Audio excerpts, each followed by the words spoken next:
Once upon a time, in a cozy little cottage nestled at the edge of a big green forest, lived a mother pig with her 3 little sons. As the days grew shorter and a crisp chill filled the air, she knew it was time for them to venture out into the world and build their own homes. She gathered them close, gave them each a warm hug and a packed lunch, and said, "My dear sons, it's time for you to seek your fortunes.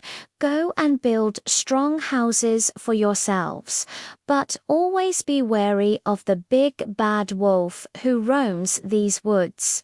Work hard, be smart, and look out for one another." And so the 3 little pigs waved goodbye to their mother and set off down the winding path. The first little pig was a bit of a date.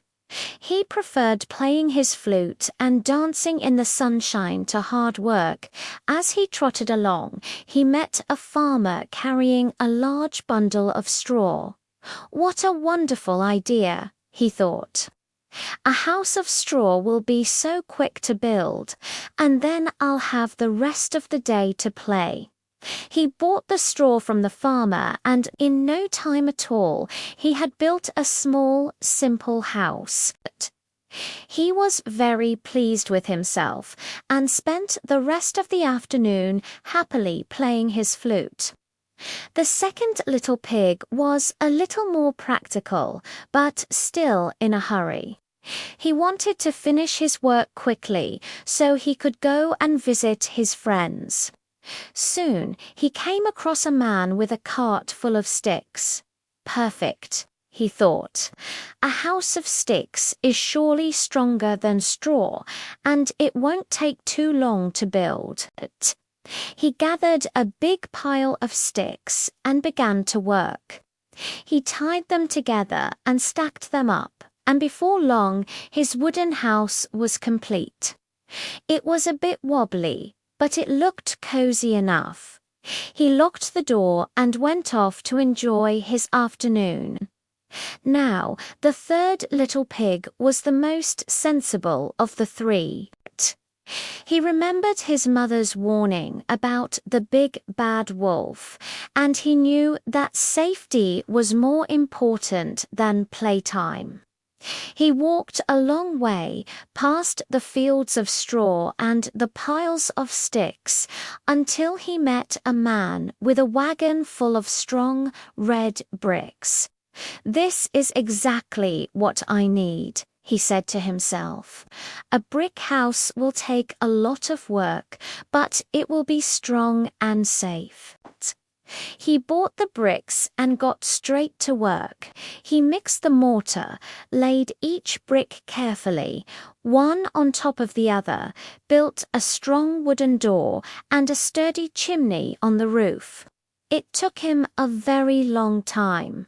The sun was setting by the time he finished, and his brothers were already home, laughing and playing.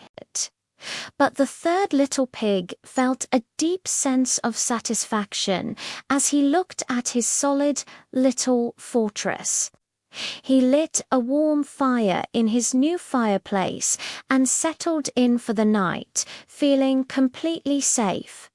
The very next day, a shadow fell over the forest.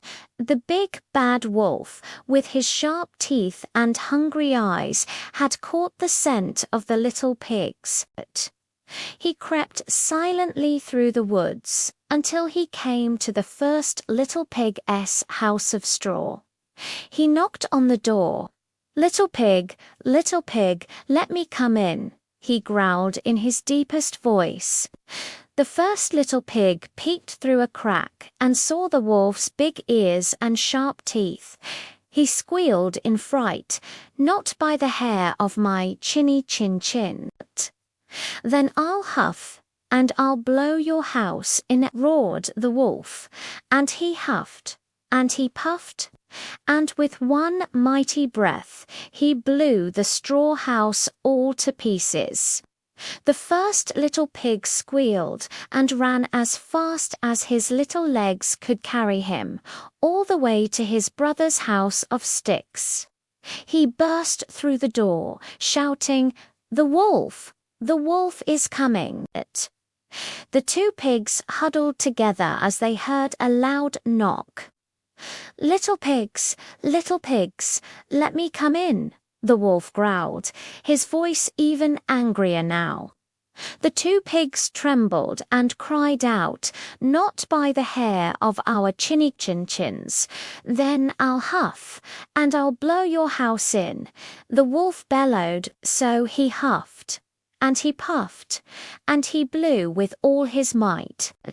The house of sticks shivered and shook, and then it tumbled down in a heap. The two little pigs scrambled from the wreckage and ran for their lives, heading straight for their brother's house of bricks. They hammered on the strong wooden door, panting and terrified.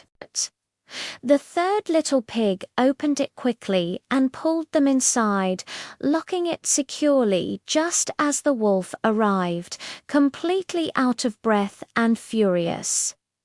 The wolf pounded on the brick door. Little pigs, let me come in," he snarled. From inside, the three little pigs shouted together, feeling much braver now, "Not by the hair of our chinny." The wolf's face turned red with rage. "Then I'll huff and I'll blow your house in," he screamed. He huffed and he puffed and he huffed again, but the brick house didn't move an inch. He blew until he was blue in the face, but not a single brick even wiggled.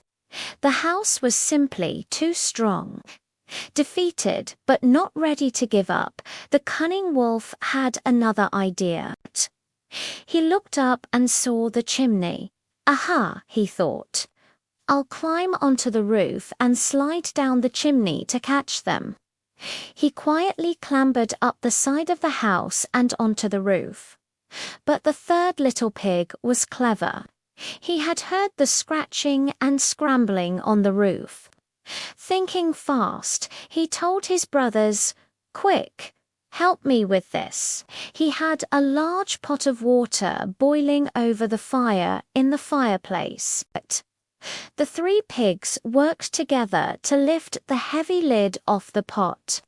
Just as the wolf began to slide down the chimney, he fell right into the pot of boiling water with a giant splash. He yelped in surprise and pain, shot back up the chimney like a rocket, and ran away into the forest, never to be seen again. The three little pigs cheered. They were safe at last. The first two pigs learned a valuable lesson that day. Taking the easy way out isn't always the best way. They thanked their clever brother for his hard work and foresight. From that day on, the three little pigs lived together happily and safely in the strong little house of bricks. They learned that when you work hard and do things the right way, you have nothing to fear. Thanks for watching. If you enjoyed this story, don't forget to like and subscribe for more.